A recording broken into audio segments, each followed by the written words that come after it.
Hello à tous, j'espère que vous allez bien. Merci de regarder cette vidéo. Aujourd'hui, on va voir comment obtenir des rendez-vous de prospection sans dépenser un sou ni en publicité, ni en SEO, sans dépendre des recommandations clients ou événements commerciaux et surtout sans dépendre du cold calling. D'ailleurs, souvent réalisé par des BDR qui coûtent cher et dont les résultats ne sont pas forcément bons. Je m'appelle Christophe et j'ai créé Paul en Vol, une agence spécialisée dans le cold emailing et l'automatisation LinkedIn. On travaille avec des entreprises B2B, notamment SaaS, de par mon historique dans le secteur, afin de générer des rendez-vous qualifiés, des démos, des découvertes avec de potentiels futurs clients. Et tout ça de façon stable et prévisible tous les mois. Et dans cette vidéo, je vais passer en revue l'ensemble des étapes que vous devez suivre si vous souhaitez vous aussi implémenter ce type de système qui vous permettra de générer grosso modo 7 à 15 rendez-vous de prospection pour votre équipe dans les 45 prochains jours. Et ainsi de suite tous les mois. Cette vidéo, elle est faite pour vous si vous êtes une entreprise B2B, idéalement SaaS, vous souhaitez diversifier vos moyens d'acquisition avec notamment la mise en place d'un nouveau système automatisé, vous souhaitez réduire vos coûts d'acquisition client, notamment les coûts de prospection avec une des méthodes les plus héroïstes, et ça peut paraître bête, mais que vous avez la bande passante pour gérer davantage de rendez-vous prospectifs et signer de nouveaux clients. Cette vidéo n'est pas faite pour vous si vous êtes en B2C, vous ne croyez pas en la prospection par mail, vous pensez que c'est du spam, que ça ne marche pas ou encore que c'est illégal. Et peut-être que vous avez trop d'activités et que vous n'êtes pas en mesure de qualifier et signer de nouveaux clients. C'est bien entendu tout ce que je vous souhaite. Maintenant que tout est dit, rentrons dans le vif du sujet. Il y a 5 fondamentaux qui font du cold emailing et par extension cold LinkedIn un succès. Son courrier étant que si vous manquez un des points, tout ça ne fonctionnera pas. Et dans le cold emailing, malheureusement, c'est un peu tout ou rien. Il vous manque une chose et tout s'effondre. Voilà pourquoi beaucoup de gens pensent que ça ne fonctionne pas. Premièrement, des leads de qualité. Il vous faut identifier les bonnes cibles, celles que l'on va adresser, qui ont un vrai potentiel d'achat, ou à minima qu'elles soient facilitateurs dans ce parcours d'achat. Et bien entendu, il y en a beaucoup, et il faut savoir obtenir leurs coordonnées. Deuxième point, la délivrabilité. Il faut s'assurer que vos cibles reçoivent vos communications, donc avoir une infrastructure qui maintient des hauts niveaux de délivrabilité et tout ça de façon pérenne. Troisième point, le copywriting. Il faut s'assurer d'avoir la bonne communication pour éveiller la curiosité, créer de l'intérêt et donner envie de vous rencontrer. Et encore une fois, le cold emailing ne pardonne pas. Vous n'avez que quelques secondes d'attention et vous pouvez rapidement être mis de côté si vous ne suivez pas les bonnes astuces. Quatrième point, le volume. Car on peut avoir tout parfait, si le timing n'est pas le bon ou tout simplement l'offre ne répond pas à un besoin réel de la cible, le résultat ne sera pas au rendez-vous. D'où l'importance du volume afin de réduire la variance et de ne plus dépendre de la chance, mais bien des chiffres et des statistiques. Et enfin, ça nous amène au 5e point, l'automatisation. Parce que lorsqu'on envoie des dizaines de milliers de mails par mois, il est impératif d'avoir les bons systèmes pour automatiser ce qui est automatisable et continuer de gérer toujours plus de flux pour toujours plus de résultats. Maintenant qu'on sait ça, voilà à quoi ressemble ce qui se fait de mieux en termes de système prospectif et qui répond justement à ces 5 fondamentaux. À gauche, comme vous pouvez le voir, on va commencer par la construction de la base de lead qui répond au fondamental lead de qualité. On va tout d'abord identifier le profil client idéal. On va voir où est-ce que ces profils se trouvent. On va extraire la donnée associée grâce à différents logiciels qu'on va enrichir avec d'autres logiciels pour s'assurer d'avoir une donnée propre et s'assurer que la délivrabilité est toujours au maximum. Il faut savoir que quand vous envoyez des mails et que le mail arrive dans une boîte mail qui n'existe pas, qui n'est pas une bonne boîte mail, les serveurs de mail type Google ou Microsoft vont vous donner une mauvaise note. Votre scoring va baisser et ils ne vont plus accepter que vous puissiez envoyer des mails à leurs clients. Donc c'est fondamental d'avoir une donnée propre. Cette donnée que l'on va d'ailleurs segmenter pour anticiper nos futures campagnes personnifiées à grande échelle. Ce qu'on va faire en parallèle, on va mettre en place l'infrastructure qui prend à peu près 2 semaines et qui va dans un premier temps, on va faire l'achat des différents domaines avec les différentes boîtes mail que l'on va configurer et authentifier avec notamment le DKIM, SPF, DMARC, MX Record. C'est un peu des termes barbares, mais quand vous le faites un certain nombre de fois, ça devient un peu une évidence. Et on va viser des volumes, des volumétries du type 10 à 15 domaines avec chacun 2 à 3 boîtes mail, ce qui nous permettra de lisser un maximum le risque avec une infrastructure finalement horizontale et nous permettre de pouvoir envoyer des grands volumes de mails. Avec une infrastructure comme celle-là, on va largement pouvoir envoyer plus de 20 000 mails, et ce qui sera a priori suffisant pour notre enjeu ici. On va également faire ce qu'on appelle de l'email warming. On va chauffer les boîtes mail pendant, encore une fois, 2 semaines, enfin pendant cette phase de 2 semaines, et qui va permettre de simuler une activité humaine pour que quand vous commenciez vos campagnes, vous ne soyez pas catégorisé en spam, mais que vous soyez déjà bien connu avec, grosso modo, une note convenable. Et pendant cette phase de construction, on va faire le copywriting.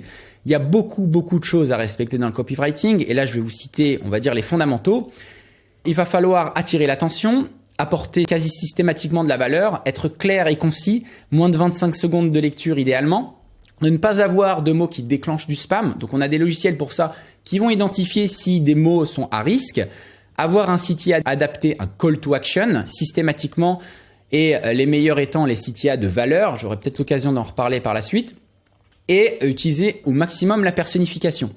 Ou encore des techniques comme le Spin Tags qui vont vous permettre, à partir d'un mail donné, d'avoir plein de façons de le rédiger avec le même contenu et finalement contourner les algorithmes et éviter les spams, puisque les serveurs vont voir que vous avez a priori plein de mails différents et que vous avez une activité humaine derrière ces actions.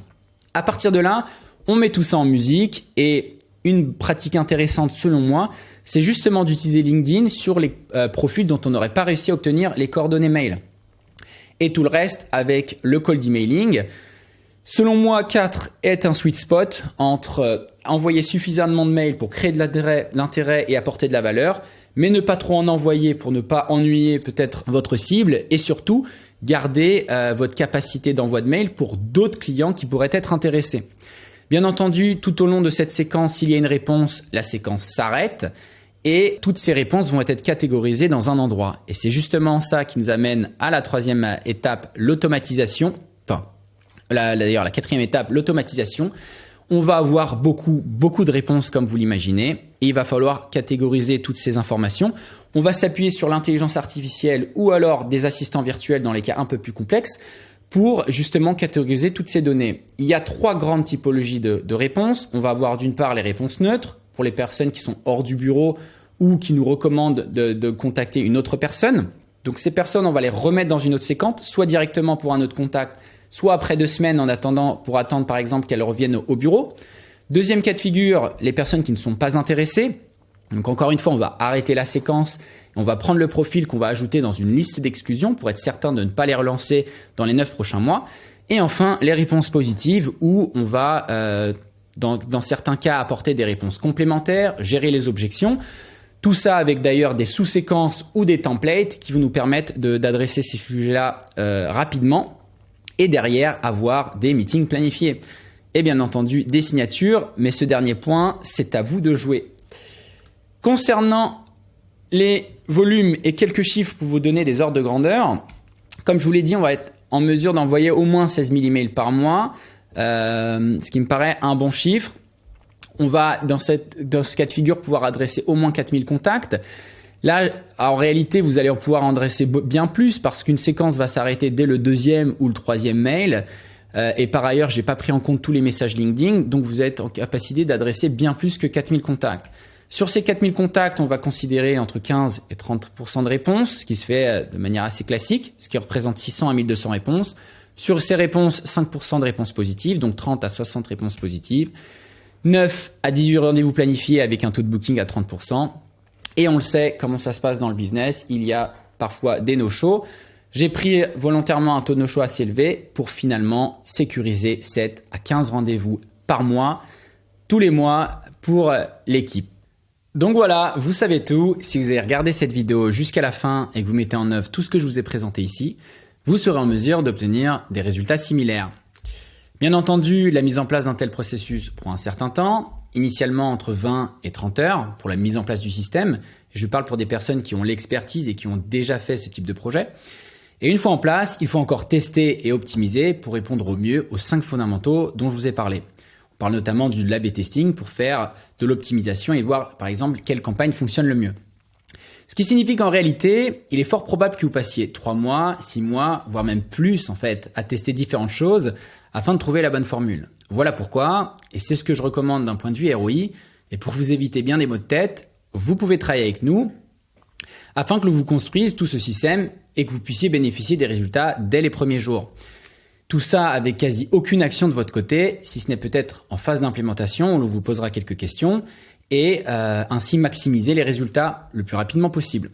Donc si vous cherchez à construire un système de prospection automatisé qui vous apporte de façon stable et prévisible à minima 7 à 15 rendez-vous qualifiés tous les mois, écoutez, je vous propose de cliquer sur le lien Calendly. Je serais plus que ravi d'échanger avec vous. Ça nous permettra de mieux comprendre vos enjeux, où est-ce que vous en êtes aujourd'hui, où est-ce que vous voulez aller, répondre à vos éventuelles questions et surtout vous présenter comment nous pourrions vous accompagner spécifiquement pour être finalement votre partenaire de croissance. Voilà, je vous dis à très vite. PS, pour les personnes qui auraient vu cette vidéo dans le cadre d'une de nos campagnes, vous pouvez bien entendu nous répondre directement par mail. À bientôt.